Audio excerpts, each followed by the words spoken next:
Lemon grass की, जो कि बाकी जो ग्रासेस हम ग्रो करते हैं एज़ कम्पेयर उनके जो है लेमन ग्रास के बहुत सारे फ़ायदे हैं और बहुत सारे इसके हेल्थ बेनिफिट्स हैं। एंटीबैक्टीरियल है, ब्लड प्रेशर को रिड्यूस करती है, वेट को रिड्यूस करती है, कोलेस्ट्रॉल लेवल को रिड्यूस करती है और उनको बैलेंस करती है। अगर आपको नींद ना आने का मसला है तो भी आप सोने से पहले जो है वो इसका ड्रिंक ले सकते हैं। डायरिया वगैरह में बहुत हेल्प आउट करती है। बहुत सारे फ़ायदे हैं इसके। नेचुरल मॉस्किटो रेपेलेंट है, तो इसको ज़रूर ग्रो करना चाहिए। इसके अलावा ये बहुत सारी करीज़ वगैरह में यूज़ होती है, क्योंकि इससे बहुत ही अच्छी जो है लेमन का है जो खुशबू है वो आती है। तो बहुत सारी करीज़ में, एशियन रेसिपीज़ में जो है वो इसको यूज़ किया जाता है, जहाँ पे जो इसका लेमन ग्रास प्लांट का जो नीचे वाला पार्ट होता है उसको मोस्टली करीज़ वगैरह में यूज़ किया जाता है। लेमन ग्रास के इतने सारे फ़ायदे हैं, तो आज हम अपनी इस वीडियो में बात करेंगे कि लेमन ग्रास को आप किस तरह से ग्रो कर सकते हैं, कौन सी बातें हैं जिनका आपने ध्यान रखना है। लेमन ग्रास के लिए पोजीशन जो है वो बहुत ही ज़रूरी चीज़ है कि आप इसको ग्रो कहाँ पे कर रहे हैं और कैसी सॉइल में ग्रो कर रहे हैं। इसको अगर आप बहुत फुल डे का सन नहीं भी है तो भी ये अच्छी ग्रो कर जाती है, यानी कि फुल डे का सन जो है वो इसको रिक्वायर्ड नहीं है। कुछ घंटों की भी अगर इसको सूरज की रोशनी मिलती है तो ये प्लांट जो है वो अच्छा चल जाता है। लेकिन इसकी जो सॉइल है वो मॉइस्ट होनी चाहिए, वो वेट नहीं होनी चाहिए। मतलब जिसमें पानी हर वक्त खड़ा रहे, ऐसी सॉइल में ये प्लांट जो है वो ख़राब हो जाता है, इसकी रूट्स रॉट हो जाती हैं। इसके लिए बहुत ही वेल ड्रेनेड जो सॉइल होती है, वेल ड्रेनेज वो होनी चाहिए। उसके अंदर पानी खड़ा नहीं होना चाहिए, लेकिन थोड़ा सा मॉइस्चर जो है वो उसमें होना चाहिए। आप चाहें तो आप इसको किसी भी वाटर बॉडीज़, कोई भी आपके पॉन्ड या कहीं पे भी जो वाटर फीचर्स होते हैं उनके करीब भी आप चाहें, टैप वगैरह के करीब जहाँ पे आपकी टैप वगैरह लगी हुई हैं उस एरिया में अगर आप इसको ग्रो करते हैं तो ये बहुत ही अच्छे तरीके से ग्रो करती है, क्योंकि मॉइस्चर लविंग प्लांट है, ग्रास है। और मॉइस्चर, अगर आप इसको मॉइस्चर जो है वो इंक्रीज़ रखते हैं इसके इर्द गिर्द, अगर आप चाहें तो कोई किसी भी चीज़ में पानी डाल के इसके प्लांट के पास रख सकते हैं, ताकि जो है ये बहुत ही अच्छे तरीके से ग्रो कर सके। और अच्छी बात यह है कि ये वीड्स को भी सप्रेस करती है। अगर आप परेशान हैं कि आपके जो गार्डन है उसमें बहुत सारे वीड्स ग्रो कर रहे हैं, या जो गार्डन बेड्स हैं, या कोई भी पॉट्स, बड़े पॉट्स या ट्रीज़ के नीचे, या इवन जो है आपकी कहीं वेजिटेबल्स और क्रॉप्स वगैरह लगी हुई हैं, वहाँ पे भी अगर ये वीड्स के इशू से आप परेशान हैं तो वहाँ पे आप इसको ग्रो कर सकते हैं। ये नेचुरली वीड्स को जो है वो सप्रेस करती है, और आप चाहें तो इसको जो है वो ऑर्नामेंटल प्लांट्स के तौर पे भी यूज़ करते हैं, क्योंकि लगे हुए बहुत ही खूबसूरत लगते हैं। चाहें तो किसी भी ट्रीज़ वगैरह के नीचे की बेस में आप लगा सकते हैं उस एरिया को कवर करने के लिए। बहुत छोटी हाइट भी नहीं है इनकी और बहुत बड़ी भी नहीं है, थोड़े से मीडियम साइज़ के ही होते हैं। तो कहीं पे भी आपको अगर एज ए फिलर चाहिए, कहीं पे भी आपने बॉर्डर बनाना है तो आप इसको भी ग्रो कर सकते हैं। एक तो ये लगा हुआ खूबसूरत भी लगेगा और साथ में आप इसको जो है वो खाने पीने में यूज़ भी कर सकते हैं।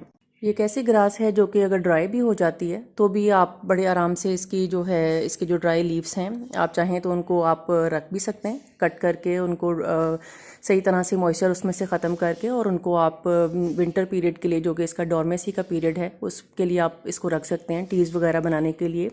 या फिर आप चाहें तो एज ए मल्च, यानी कि किसी भी प्लांट की जो बेस है उसके ऊपर डाल देते हैं, क्योंकि इसके जो लीव्स हैं वो नाइट्रोजन रिच लीव्स होते हैं। तो एज ए मल्च, जो कि नाइट्रोजन रिच मल्च है, उसके तौर पे भी आप इनको डिफरेंट पॉट्स में और डिफरेंट अपनी सॉइल को कवर करने के लिए जो है वो यूज़ कर सकते हैं। मोस्टली इसकी जो ग्रोथ है वो जो वार्म क्लाइमेट के इलाके हैं, ट्रॉपिकल एरियाज़ हैं, सब ट्रॉपिकल एरियाज़, वहाँ पे इनकी जो ग्रोथ है वो अच्छी होती है। विंटर या जहाँ पे बहुत ही सीवियर कोल्ड पड़ती है वहाँ पर ये प्लांट इतना अच्छा ग्रो नहीं करता है। आप जब भी इसको ग्रो करें, आप अपने जो क्लाइमेट है उसको माइंड में रखते हुए इस प्लांट को ग्रो करें। अगर आपका जो एरिया है वो थोड़ा वार्म क्लाइमेट वाला है तो वहाँ पे ये बहुत ही अच्छी चलती है। और वार्म क्लाइमेट के एरिया में भी जब विंटर का पीरियड आता है तो ये डोरमेसी में चली जाती है, और जब ये डॉर्मेसी में जाए तो आपने इसके जो प्लांट्स हैं उनको, आपने उनकी जो हाइट है उनको मिनिमम कर देना है, कट कर देना है। और जब ऑब्वियसली कट करेंगे, और डॉर्मेसी में जब भी कोई प्लांट्स होते हैं तो हम उन्हें बहुत ज़्यादा पानी नहीं देते हैं, क्योंकि वो ग्रो भी नहीं कर रहे हैं, वो बस रेस्ट कर रहे हैं। तो बहुत ही आपने बहुत दिनों के बाद जो है वो तब पानी देना होता है। ताकि थोड़ा सा जो है थोड़ी सी आप मिट्टी को नम कर देते हैं ताकि पौधा जो है वो आपका सर्वाइव करता रहे।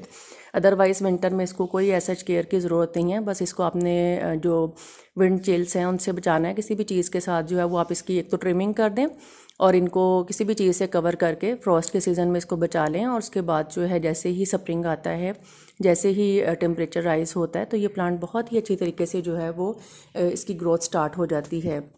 इसको अगर आपने जो है वो फर्टिलाइज़र भी देने हैं तो नाइट्रोजन रिच फर्टिलाइज़र जैसा कि एनिमल मैन्योर जो कि अच्छे से डीकम्पोस्ट हुआ हो, या फिर कॉफ़ी ग्राउंड्स वगैरह, या एनपीके जिसमें नाइट्रोजन जो है उसका रेशो ज़्यादा होता है, इस तरह के फर्टिलाइज़र जो हैं वो आप इसको दे सकते हैं। बजाय इसके कि आप केमिकल फर्टिलाइज़र लें, आप एनिमल मैन्योर और ये जो आप हमारी लीफ यूज़ टी होती है उसको अगर आप यूज़ करते हैं तो वो बेहतरीन उसमें जो है वो इसके लिए बेहतरीन फर्टिलाइज़र है। और अगर हम बात करें कि हमने इनको बढ़ाना कैसे है, इसको मल्टीप्लाई कैसे करना है, मोस्टली अगर ये ज़मीन पे लगा होता है, ग्राउंड में लगा हुआ है, तो ये खुद ब खुद ही बढ़ता जाता है, अपना एरिया जो है इर्द गिर्द का कवर करता जाता है और आहिस्ता आहिस्ता फैलता जाएगा। आप इसके अगर पॉट में लगा हुआ है या वैसे भी अगर ये ग्रो उस तरह से नहीं खुद ब खुद ही कर रहा, तो फिर आप इसके जो कुछ प्लांट्स लेंगे और उनको नीचे से डिवाइड करते जाएं और न्यू प्लांट्स उससे लगाते जाएं। आहिस्ता आहिस्ता वो जहाँ पे भी लगेंगे, जिस भी पॉट में लगेंगे, कुछ प्लांट्स आपने लगा देने और आहिस्ता आहिस्ता आप देखेंगे कि पूरा आपका जो पॉट है वो कवर हो गया है। अगर इसका पॉट जो है किसी पॉट में लगा हुआ है, पॉट पूरा कम्प्लीटली भर चुका है, तो फिर कोशिश कीजिए कि कुछ अरसे के बाद जो है जब आपको पूरा भरा हुआ पॉट नज़र आए तो कुछ प्लांट्स उसमें से निकाल के और आप न्यू पॉट्स उसे रेडी कर लें, वरना ऑब्वियसली उनके लिए खुराक और पानी जो है वो उस पॉट में जब बहुत ग्रोथ बहुत ज़्यादा है तो कम हो जाता है और फिर प्लांट्स इतने अच्छे नहीं चल पाते हैं। तो आफ्टर सम टाइम जब इस तरह से भर जाए बिल्कुल, तो आपने इसको जो है वो न्यू पॉट्स में लगा देना है। और दूसरा ये कि आप इसकी जब कटिंग करते रहते हैं तो ये प्लांट बहुत अच्छा चलता है, रीग्रोथ इसकी बड़ी अच्छी होती रहती है, न्यू लीव्स जो हैं वो इस पर आते जाते हैं। और ऑब्वियसली ये तो मोस्टली लगाते भी हम इसीलिए हैं घर पे, ताकि हमें फ्रेश लेमन ग्रास जो है वो घर में अवेलेबल हो हर वक्त जो है, बजाय इसके कि हम जो है वो ड्राई फॉर्म में लेमन ग्रास जो है वो बाज़ार से मार्केट से लेकर आएँ। तो उसकी बजाय जो वो ख़ुद घर में ग्रो कीजिए, साथ साथ जो है अब इसकी कटिंग करते जाएं और आहिस्ता आहिस्ता इसकी ग्रोथ जो है वो होती जाएगी। जिन बातों का आपने ध्यान रखना है वो है जी रेगुलर वाटरिंग, यानी कि इसको आप जो है वो रेगुलर अगर वाटरिंग करेंगे तो ये प्लांट बहुत अच्छी तरीके से चलता है। और द नेक्स्ट थिंग इज़ इसकी जो सॉइल है वो वेल ड्रेन होनी चाहिए। नंबर 3, इसको आपने मॉइस्ट रखना है, बिल्कुल इसको ड्राई नहीं होने देना है। मिस्टिंग वगैरह करते रहें या थोड़ा बहुत पानी हल्का सा जो है वो डालते रहें, ताकि जो मॉइस्चर का जो लेवल है वो इसके पॉट में, इसकी सॉइल में जो है वो मेंटेन रहे। और नाइट्रोजन रिच फर्टिलाइज़र्स जो हैं वो आपने इसको देने हैं। पेस्ट अटैक मोस्टली इस पर नहीं होता है, इस पर सिर्फ फंगस वगैरह जो है वो थोड़ी बहुत लग सकती है, वो भी प्लांट को ऐसा डैमेज नहीं करती है। लेकिन अगर लगे तो आप बेकिंग सोडा जो है वो पानी में घोल के उसका स्प्रे जो है वो इसके ऊपर कर सकते हैं। Hopefully in tips and trick के साथ जो है आप अपना प्लांट जो बहुत ही अच्छे तरीके से ग्रो करेंगे। वीडियो अच्छी लगी हो तो चैनल को सब्सक्राइब कीजिए और वीडियो को लाइक कीजिए। अल्लाह हाफिज़।